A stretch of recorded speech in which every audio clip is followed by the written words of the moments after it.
Hi friends, ఇదిగోండి చూసారా కోడి మాంసం ఇలా చేసుకొని వేపుడు వేసుకోవాలి, మసాలా అన్నీ కలిపి. ఓకే, చూడండి టమాటా, పాలకూర, చూడండి పాలకూర, నువ్వుపప్పు, గసగసాలు, జీడిపప్పు వేసి పేస్ట్లా గ్రైండ్, ఉల్లిపాయలు వేసుకుని వేపుకోవాలి. ఆ ఫ్రై వేసుకున్న తర్వాత ఓకే, నెక్స్ట్ మీకు మళ్ళీ చూపిస్తాం.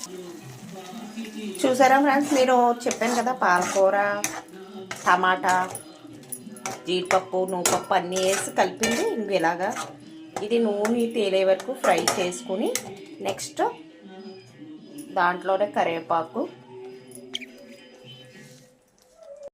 ఇలాగా. చూసారా నేను కొట్టింది ఇలాగా, ఐ మీన్ పాలకూర చెప్పాను కదా, నూనె తేలే వరకు వేపుకొని ఉంచుకోవాలి. చూసారా ఫ్రెండ్స్, పచ్చిమిరకాయలు, కరివేపాకు, మయాన్ని కొంచెం జీడిపప్పు,